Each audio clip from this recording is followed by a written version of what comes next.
বন্ধুরা, আজকের ভিডিওতে আবার হাজির হয়েছি আপনাদের রিকোয়েস্টের একটা মুভি নিয়ে। আজকের যে মুভিটা রিভিউ করবো সেটার নাম হচ্ছে বাঘের থাবা। মুভিটি 1999 সালে মুক্তি পেয়েছিল এবং মুভিটি পরিচালনা করেছে মাসুদ পারভেজ, যাকে আমরা নায়ক সোহেল রানা নামে চিনি। তিনি এই মুভিটা পরিচালনা করেছেন। মুভিতে লিড চিত্র অভিনয় করেছে রুবেল, সাথে রয়েছে মৌসুমী, চম্পা, মুনমুন, হুমায়ুন ফরিদি ছাড়াও আরও অনেকেই। কেমন ছিল এই বাঘের থাবা মুভিটা সেটা নিয়ে কথা বলতে চলুন ভিডিও শুরু করা যাক। হ্যালো বন্ধুরা, কেমন আছেন সবাই? আশা করি সবাই খুব ভালো আছেন।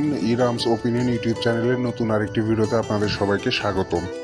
বন্ধুরা, এই যে বাঘের থাবা মুভিটি রিভিউ শুরু করার আগে আমি কিছু কথা বলে নিতে চাই। মুভিটা যেহেতু আজ থেকে প্রায় 25-26 বছর আগের মুভি, 1999 সালের মুভি, এখনকার সময়ের সাথে তুলনা করে যদি আমি রিভিউ করি তাহলে এই মুভির পজিটিভ দিক আমি খুঁজেই পাবো না, এরকমটা হতে পারে। তো এই জন্য কিছু কম্প্রোমাইজ করেই আমি রিভিউ করব। কোন কোন বিষয়ে কম্প্রোমাইজ করব সেটাও আমি যখন যেটা নিয়ে বলবো তখন সেটাকে উল্লেখ করে দিব। তো যাই হোক, প্রত্যেকটা মুভির কিছু নেগেটিভ দিক থাকে, কিছু পজিটিভ দিক থাকে। তো আমি সেই দুটো দিক নিয়ে আলোচনা করব।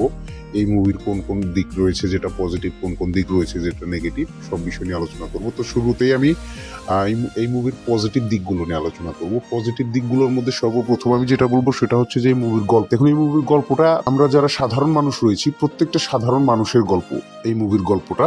তো এই মুভির মূল যে গল্পটা, মূল যে স্টোরি লাইনটা সেটা হচ্ছে যে একটা একটা প্রাপ্তবয়স্ক যুবক, বেকার যুবক, সে পারিবারিকভাবে সামাজিকভাবে কতটা অবহেলায় দিন পার করে সেই জিনিসগুলো এই মুভিতে তুলে ধরা হয়েছে। মধ্যবিত্ত পরিবারের টানাপোড়েন, ভাই বোনের যে মিষ্টি সম্পর্ক থাকলে তারা কত ভালো থাকতে পারে সেই জিনিসগুলো এই মুভিতে তুলে ধরা হয়েছে। এই গল্পটা কিন্তু আমাদের বাংলাদেশের প্রেক্ষাপটে মধ্যবিত্ত প্রায় সব পরিবারেরই এরকম কিছু সমস্যা, কিছু সংকট থেকে থাকে, পারিবারিক এই সমস্যাগুলো থেকে থাকে। বিশেষ করে যদি কোনো সৎ মায়ের পরিবার হয়, সৎ মায়ের পরিবারে কোনো প্রাপ্তবয়স্ক বেকার যুবক ছেলে থেকে থাকে, তাদের আরও কষ্টটা বেশি হয়। কি কি বিষয় নিয়ে কষ্ট হয় সেই জিনিসগুলো কিন্তু একদম রিয়েলিস্টিক, এবং এই মুভিতেও সেই জিনিসগুলোই তুলে ধরা হয়েছে এবং পারফরমেন্সও ছিল রিয়েলিস্টিক, যার কারণে জিনিসটা মানুষ কানেক্ট করতে পারে খুব ভালো। এবং সে যখন মুভিটা রিলিজ হয়েছিল সেই সময় এই গল্পের সাথে মানুষ কানেক্ট করতে পেরেছিল এবং এই মুভিটা বেশ ভালো একটা হিট হয়েছিল। তো এই মুভির স্টোরি লাইনটা খুব ভালো ছিল, এটা একটা পজিটিভ দিক। এখন যে দ্বিতীয় যে পজিটিভ দিকটা নিয়ে কথা বলবো সেটা হচ্ছে এই মুভিতে যারা অভিনয় করেছে তারা প্রত্যেকেই সবার জায়গা থেকে বেশ ভালো অভিনয় করেছে। বিশেষ করে এই মুভির দুইটা ক্যারেক্টার, মুভির যে হিরো এবং হিরোর যে বোন রুবেল এবং তার বোনের চরিত্রে অভিনয় করেছে মৌসুমী, তারা দুইজনে এই মুভিতে যেই লেভেলের অভিনয় করেছে, মুভিটা দেখার সময় আপনার কাছে মনে হবে না যে তারা অভিনয় করছে, মনে হবে যে তারা সত্যিকার অর্থেই ভাই বোন, এরকম তারা অভিনয় করেছে। এবং তাদের ভাই বোনের যে কেমিস্ট্রিটা, বাপরে বাপ, এত ভালো মানিয়েছে তাদের ভাই বোন হিসেবে। যদিও রুবেল মৌসুমী এই মুভির আগে অনেক মুভিতে হিরো হিরোইনের চরিত্রে অভিনয় করেছে, কিন্তু এই মুভিতে তাদের ভাই বোনের যে ক্যারেক্টার ছিল সেটা এতটাই ভালো লেগেছে, এতটাই মানিয়েছে, যেটা আসলে কি বলবো, পজিটিভ দিকের মধ্যে এটা আমাকে রাখতো। এবং বাকি যারা রয়েছে, হুমায়ুন ফরিদি ভিলেনের চরিত্রে, হুমায়ুন ফরিদি ভিলেনের চরিত্রে অভিনয় করলে কেমন হবে, সে কোন মাপের অভিনেতা একটা কম বেশি সবাই জানেন, এটা নিয়ে নতুন করে বলার কিছু নেই। তো সে তার জায়গা থেকে বেশ ভালো অভিনয় করেছে। তো তৃতীয় যে এই মুভিটার পজিটিভ দিক নিয়ে আমি আলোচনা করব সেটা হচ্ছে যে এই মুভিটার অ্যাকশন। রুবেলের মুভি নিয়ে কথা হবে আর অ্যাকশন নিয়ে কথা হবে না, এটা হতেই পারে না। রুবেল তার প্রত্যেকটা মুভিতেই অ্যাকশন করে, সে কিন্তু তার প্রত্যেকটা মুভিতে অ্যাকশনকে সে এক ধাপ করে এগিয়ে নিয়ে যায় এবং নিত্য নতুন স্টাইলের অ্যাকশন সে কিন্তু নিয়ে আসে। এই মুভিতেও তার কিন্তু ব্যতিক্রম নয়। এই মুভিতে যে মুভির যে টাইটেলটা বাঘের থাবা, সেটা কিন্তু তার অ্যাকশনকে কেন্দ্র করেই কিন্তু এই মুভিটার নামকরণ করা হয়েছে। মূল স্টোরি লাইনের সাথে কিন্তু এই মুভির টাইটেলের কোনো সম্পর্ক নেই। এই মুভিতে রুবেল একজন বেকার ছেলে, কিন্তু সে মার্শাল আর্টের স্টুডেন্ট। সে বাঘের থাবা একটা মার্শাল আর্টের একটা কৌশল, সেই কৌশলটাকে সে পছন্দ করে, সেই কৌশলে সে পারদর্শী, যার কারণে এই মুভির নাম রাখা হয়েছে বাঘের থাবা। এবং এই কৌশলেই এই মুভির যতগুলো যে অ্যাকশন দৃশ্য রয়েছে প্রত্যেকটা অ্যাকশন দৃশ্যে কিন্তু এই কৌশল অনুকরণ করেই সে অ্যাকশন করেছে, যার কারণে এই মুভির নাম রাখা হয়েছে বাঘের থাবা। তো যাই হোক, এই যে বাঘের থাবা স্টাইলে যে অ্যাকশন করা, বিশেষ করে ক্লাইম্যাক্সে অ্যাকশন দৃশ্যে একটা সিকোয়েন্স রয়েছে যেখানে সে কান্না করে করে ফাইট করছে। তো এই যে কান্না করে করে অ্যাকশন করা, এই রকম কিন্তু তার আগের কোনো মুভিতে কিন্তু দেখা যায়নি।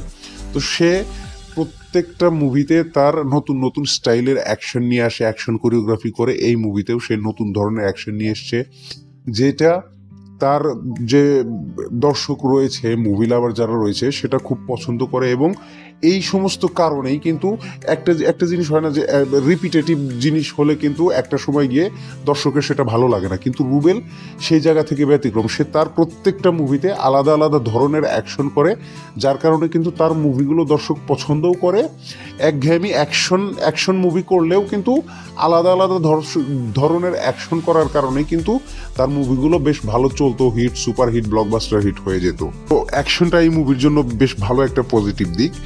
এবার কথা বলবো হচ্ছে যে এই মুভির স্ক্রিন প্লেটা নিয়ে। এই স্ক্রিন প্লেটাও এই মুভির জন্য বেশ ভালো একটা পজিটিভ দিক, কেননা এই মুভিটা যখন থেকে শুরু হয় তখন থেকে একদম মূল স্টোরি লাইন ফোকাস করে, বিল্ড আপের কোনো প্রয়োজনই নেই, মূল স্টোরি লাইনকে ফোকাস করে মুভিটা শুরু হচ্ছে।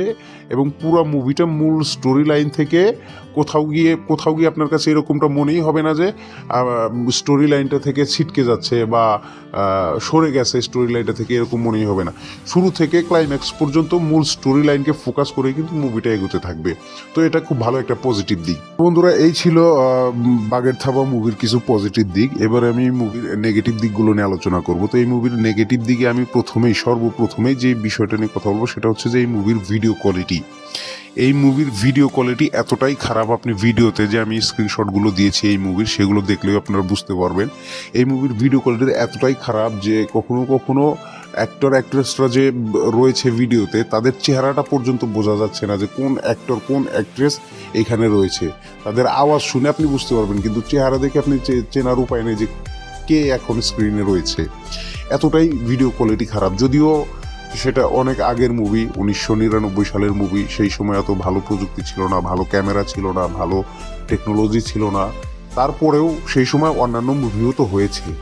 অন্যান্য মুভির তুলনা করলে কিন্তু এই মুভির ভিডিও কোয়ালিটিটা একদমই বাজে।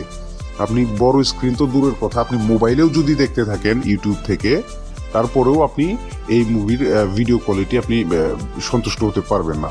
এটা ভেরি ভেরি নেগেটিভ দিক এই মুভির জন্য।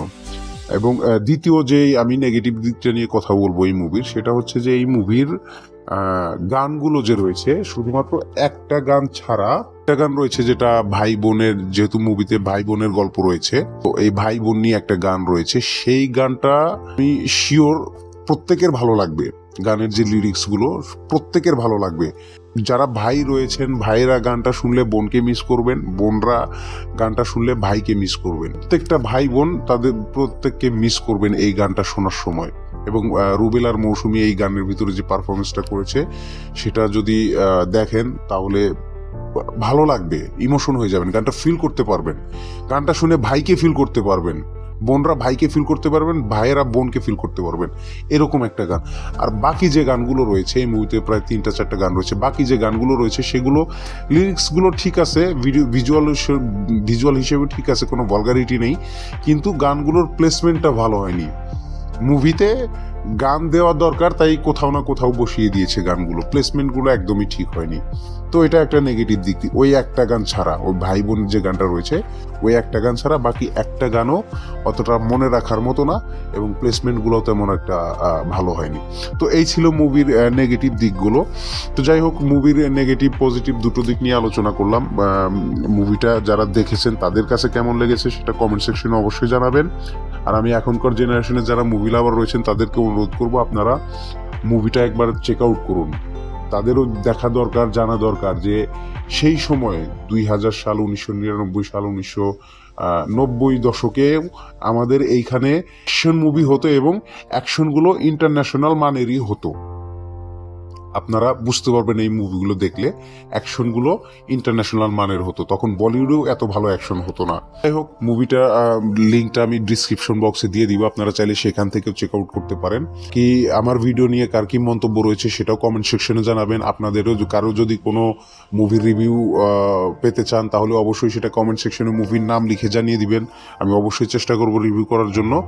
বাকি আমার ভিডিও নিয়ে কার কি মন্তব্য রয়েছে সেটাও কমেন্ট সেকশনে জানাবেন। ভিডিও ভালো লাগলে লাইক করবেন, শেয়ার করবেন এবং চ্যানেলটিকে অবশ্যই সাবস্ক্রাইব করে পাশে থাকা বেল আইকনটাকে ক্লিক করে দিবেন, যাতে করে এই চ্যানেলে ভিডিও আপলোড দেওয়ার সাথে সাথে সবার আগে আপনার কাছে পৌঁছে যায়। কথা হবে পরের ভিডিওতে, সে পর্যন্ত ভালো থাকবেন।